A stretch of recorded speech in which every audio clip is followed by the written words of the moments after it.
Okay, it was also a little difficult for the Blue Jays. They won 2 of 3, but it was pretty ugly. They probably should have taken 3. They almost coughed up more than one. They, pitches don't break the same and things like that. And then they go into Oakland, and it's another kind of weird one where they win 2, but they don't look very good. And you probably should have gotten more than 2 out of that series. We zoom out here. Yeah, 4 of 6 on any West Coast road trip against anyone is fine. It's not bad, right? And certainly not with Bo Bichette and Matt Chapman and Danny Jansen out. But we zoom out a little bit more, and this 15-game stretch that was against 4 last-place teams and a struggling Cleveland team. And, people, obviously, it's not an exact science to say you have to have this record, but people had said, well, maybe 12-5, maybe 11-4, and now the best they can do if they sweep the Royals is 10-5. Again, still not a very bad stretch of baseball, but maybe not quite the excellent stretch we'd anticipated. Does that to you feel just like kind of an avatar for the entire season?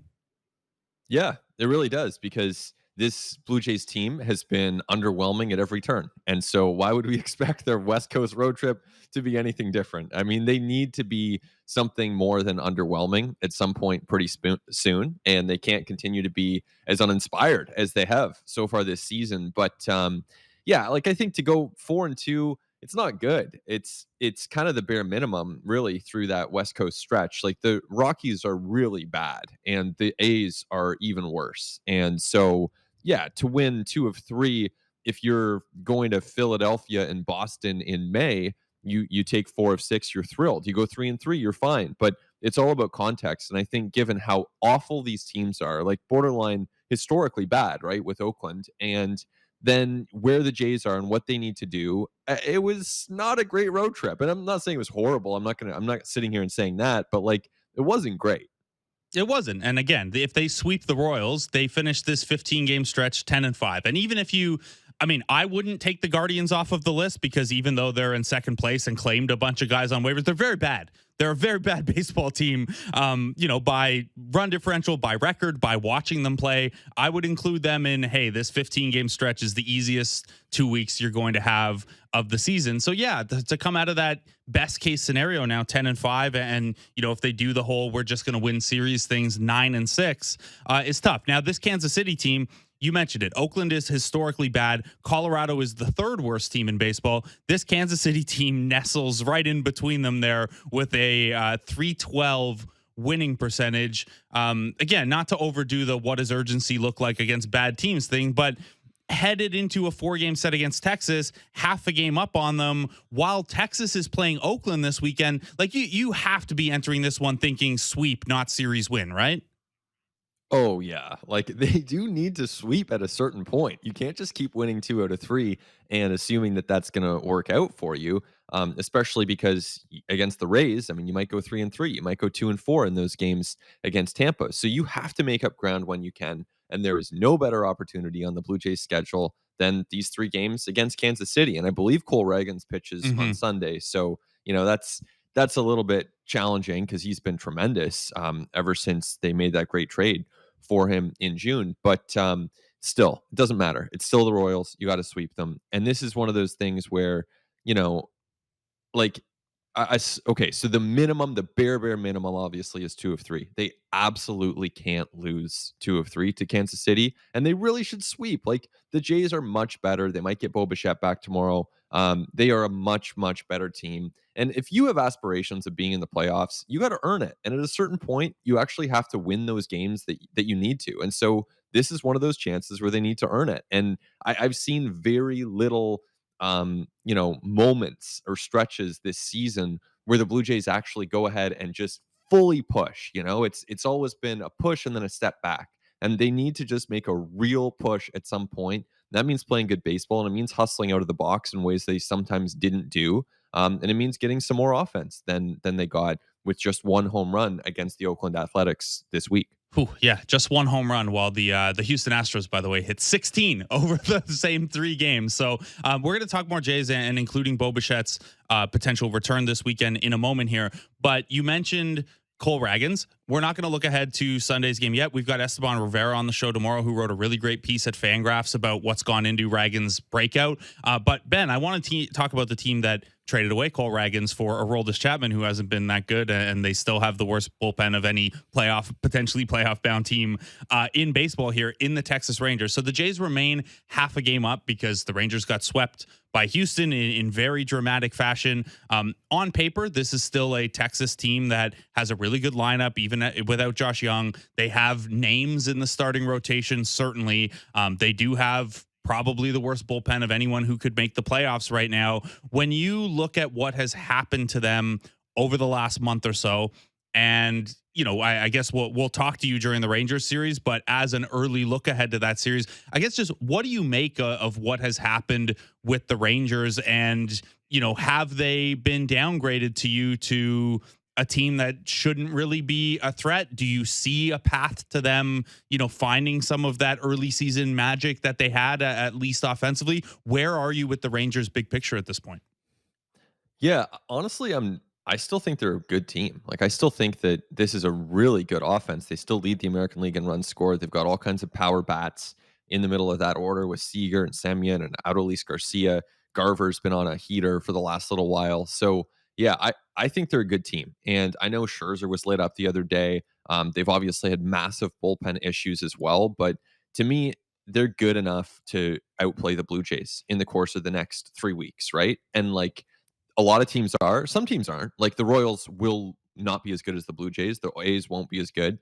But the Rangers are certainly in that category of relatively short sample. They could outplay the Toronto Blue Jays. So if you're the Jays, you can't necessarily worry about what Texas is going to do against Oakland. You have to assume that Texas will take care of business against a far inferior team. And then that means the Jays have to take care of their own business against the Royals. So in terms of taking care of that business against the Royals and then handling the Rangers, this runs the risk of overthinking things or overlooking an opponent. But off day today, chance to get everyone in the rotation a day off or juggle some things. The Blue Jays have only announced that Yusei Kikuchi will start on Friday. They haven't yet announced their Saturday, Sunday starters. Do you think, Ben, they are considering their rotation options insofar, not so much about who needs the rest most and how to structure that, but about how to maximize that Ranger series?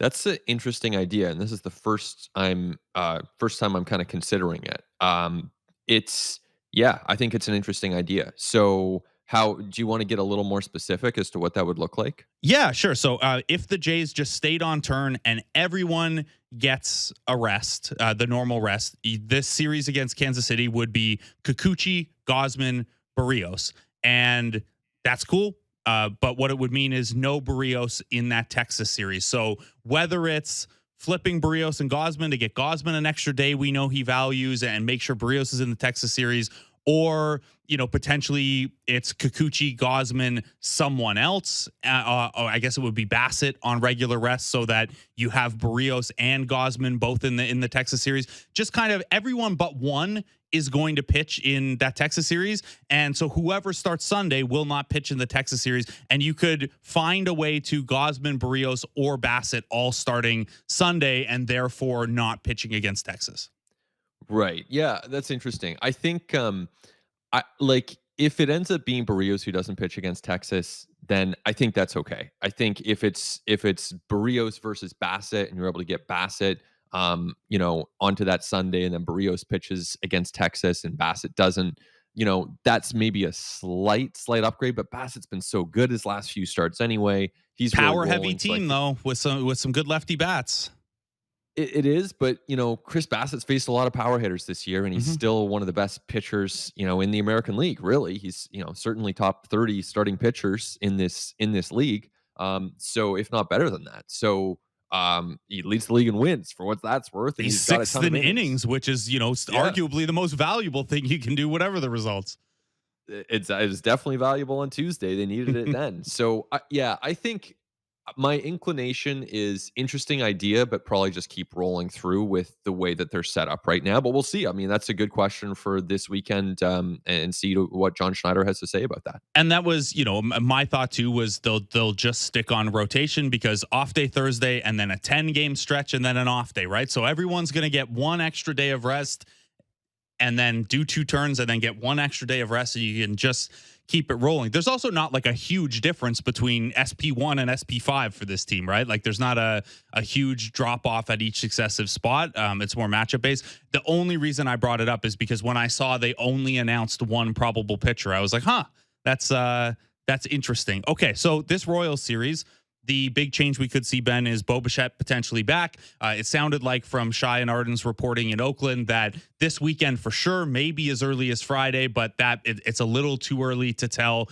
He's going to do a workout today at Rogers Center and kind of judge that progress. Obviously, well ahead of Matt Chapman and well ahead of Danny Jansen, who are, not imminently close to a return if Jansen's going to return at all. So let's play out the Bo Bichette return impact. Are you of the mind that the corresponding playing time losses are Mason McCoy to AAA, Ernie Clement kind of back into a Mason McCoy-ish role on the bench?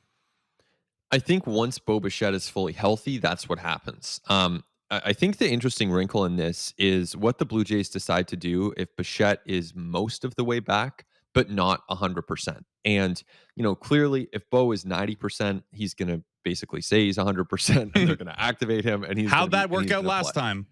Well, I know, but here's the thing though. Like, obviously you need to be responsible here, and you owe that to every player, and including Bo Bichette. And not only do you owe it to them as an organization, you want to be somewhat cautious with someone who's so important to the long term of this franchise. But look, this is also an important year right now, and these games are really important right now. So if there's ever a time that you're going to be okay with a player taking the field at less than 100%, this is it. Like, and I don't advocate being reckless here, but if Bo Bichette is 80 or 85%, this is my opinion, is they should activate him. And they should activate him even if he can only pinch hit, because a Bo Bichette at 80%, who's pinch hitting twice a series for you, is more important to this team than Mason McCoy's defense. And so that's the move that I would make.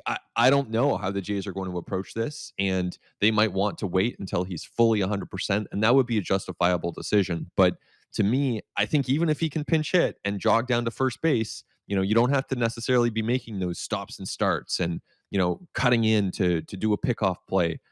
All those difficult things on a player's leg that Bo Bichette could normally do, you can put those to the side for now. You can let Ernie Clement play shortstop on an everyday basis. But if Bichette can DH, if he can pinch hit, I would still activate him, because you have expanded rosters and these games are so massive. Yeah, and look, it sounds like he's getting pretty close, if not 1,000%. Like he's already been sprinting, hasn't done the running the bases, but I believe, I can't remember if it was you or Arden he told, but hey, the full out sprint is a better gauge for him anyway with this injury versus the knee thing. So he's getting close.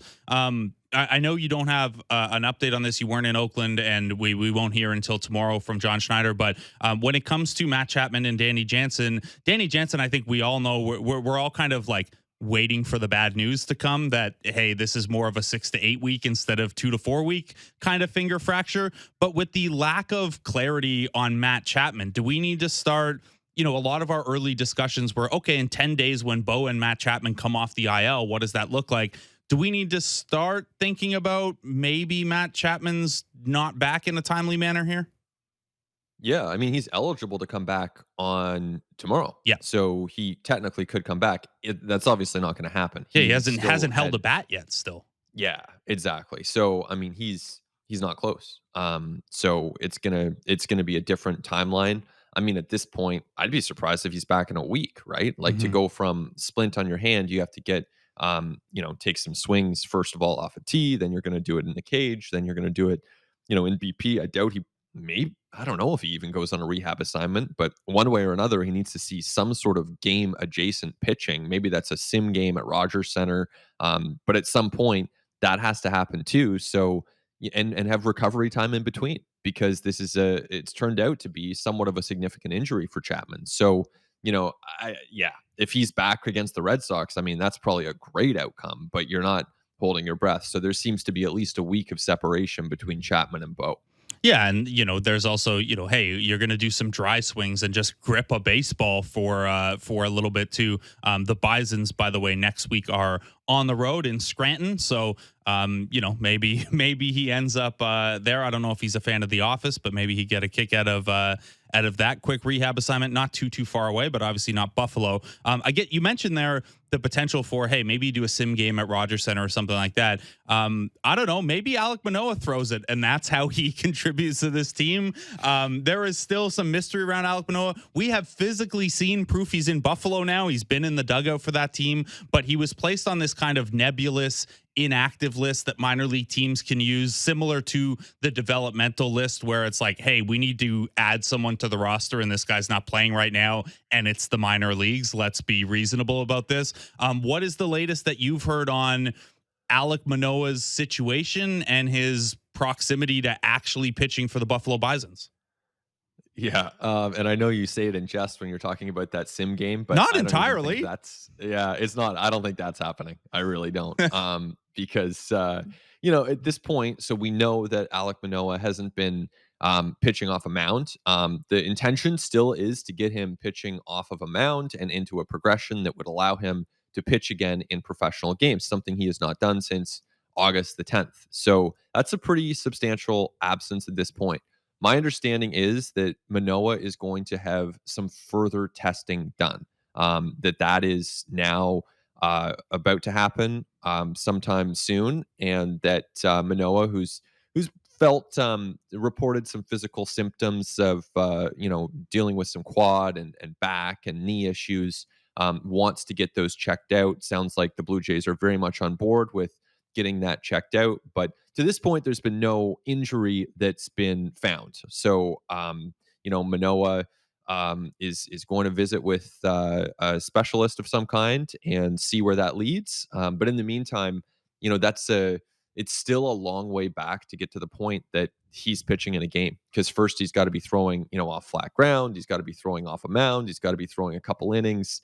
There's a reason the Major League spring training is 6 weeks long, and it's not for the hitters. So, it's going to be tough for him to pitch. And I'd be surprised if we see him in a professional game this year because of the reasons that I just outlined. And it's a fascinating thing. Obviously, I'm sure it's frustrating for everyone involved, especially Alek Manoah. I can't even imagine the mental component of you think you're not physically right and nothing is showing up in these tests or whatever, and you still don't feel, physically there. And I'm sure there's other stuff he can work on in the interim, whether it's conditioning or strengthening, whatever. But there's this weird, I don't know. I've never been in that situation, but I remember talking to Landry Fields for a really long time the other year about what it was like when he kept having these wrist issues shooting a basketball and they kept finding nothing. And eventually he ended up needing like multiple surgeries, and they thought they knew what it was and it was wrong. And then it was something else. And I'm not suggesting that's the case with Manoah, but I did get kind of a window into the mental toll that being physically not right and not being able to figure it out takes. Now, Ben, I guess the other thing with this, and this is a bit more, labor related or roster related and maybe too niche for the high point of this conversation, but does it surprise you that given that he's still reporting some discomfort or pain and that he's not pitching and is going for more testing, that Manoah's camp or the union or anyone like that has not pushed back on, hey man, this guy should be on the IL so he's still getting his service time and his major league paycheck versus being in the minors where those things aren't true? I mean, within your question, there's a premise that they haven't done that. And, I would think that probably has happened because, just broadly speaking, if you're a player, it's kind of fair. It's kind of preferable to be on the major league injured list for a few reasons. One, you're collecting major league salary. Two, you're collecting major league service time. So, 9 times out of 10, I think a player would prefer to be on the major league injured list as opposed to a minor league optional assignment. So I'm not saying one way or the other with respect to Manoah. Not exactly sure how those conversations have gone, but I would presume that 9 times out of 10, that's going to be the player's preference. Yeah, I guess that's fair. I should not have assumed that those conversations have not happened. So that's well, thank you for that update. That's the most we've heard on the Manoah situation in a while. We'll keep an ear out and an eye out for updates from that specialist appointment. But yeah, I think we're all operating as if Alek Manoah is not in the mix the rest of the way, because like you said, it would probably be late September before he's even ramped up to be ready to go here. Okay, so the other person on the IL who we don't really have, well, Eric Swanson's also on the IL. We assume he's going to be back relatively shortly through a bullpen here in Toronto on Tuesday. Danny Jansen visited a specialist yesterday. I'm sure we get an update tomorrow from John Schneider. But my question for you, Ben, and I've kind of been asking everyone this, and it's more from a fun and curiosity perspective than you can't play Tyler Heineman or Dalton Varsho needs to have the value that you traded for. Do you foresee any scenario in which we get to see Dalton Varsho behind the plate? Oh man, I actually, I was talking to Sam McKee and Brent Gunning about this topic yesterday on our station, and I actually sort of like the idea of having Dalton Varsho catch a couple bullpens or catch a couple sides, like just get on the gear just in case, because it's not plan A. Like we know plan A was to have Danny Jansen involved in the catching in a much greater way than he can be right now. But as it stands, Alejandro Kirk's going to be out there a lot. And we know the Jays seem to play all these close games. And so if Kirk is doing his job and getting on base, there are going to be many situations where you might want to pinch run for Kirk. And what happens if Heineman starts a game, you pinch hit for Heineman, you want to pinch run for Kirk? Like, what if it's the 9th inning or the 10th inning of a game you have to win? Let's say it's against the Rangers.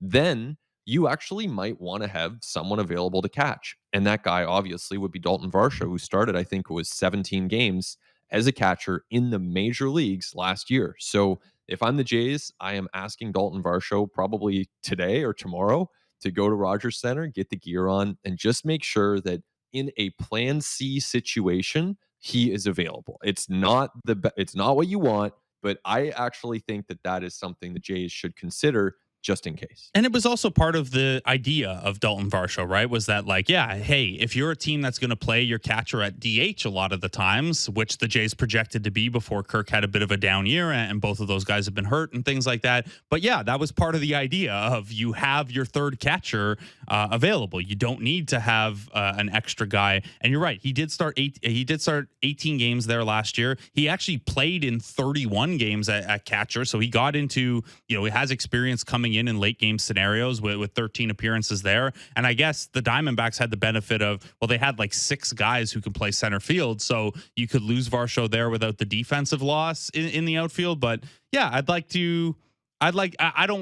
guess I don't want to see it against Kansas City, because that means you're playing really close games where you've had to make a ton of situational moves. I'd rather you just blow out Kansas City. But I kind of want to see it. Okay, so Ben Nicholson-Smith, we laid out kind of the wild card situation, how big this series is, what has gone wrong with the Texas Rangers, but they're still fairly solid overall. And certainly on the offensive side, they have a load of potential. Today, the Toronto Blue Jays per Fangraphs playoff odds sit at 62.1%. They're half game up. They have these 4 games coming up against the Rangers. Would you say you are more or less confident than the Fangraphs odds that the Blue Jays will make the playoffs? So more or less confident that they have a 62.1% chance of sneaking into the playoffs? I think they're going to make it. I don't know if I don't know if they will. I could very easily see them missing, especially if they lose a couple against KC this weekend. But as things stand right now, I think they can make it. I think they can. And yeah, once they get in, I think they can beat the Twins. And they have to too. This is the other thing. They can make it in. Okay, great. That was pretty much the baseline for this season, because they were supposed to win the division or have a real good shot at winning the division this year. And getting in was never the goal. They have yet to win a playoff game with Bo, with Vlad, with this young core. And so the time is now not only to get in, but to win playoff games and to win playoff series and to extend this thing deep into October, which feels so distant right now, the way they've been playing. But that still needs to be the goal. And so I say I don't know where you land on this one, Blake, but to me, I think they get in. Yeah, I would look. I'm splitting hairs here. If Fangraphs is at 62%, I'd maybe bump that to like 66.6 repeating. Like, I think they got like a 2/3 shot here. And if they only take 1 of 4 against Texas, I'm probably going to feel like that's 0%, even though it'll mathematically be like 48% or something like that. Yeah, I think that makes sense. And it's like the wild thing about this time of year is that's my answer today is I'll copy your answer. I'll say 66%. But my answer Sunday could be 75% and it could be 33%. You know, it could really slide. Yeah, it's big swings. Even yesterday when the Jays and Texas both lost, they lost a couple percentage points in playoff odds over at Fangraphs.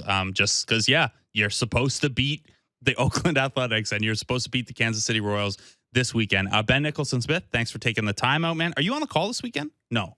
I am. Yes. You that's are. the plan. All right. Well, then I'll probably see you down at the park, but not bug you too much because you'll be very busy.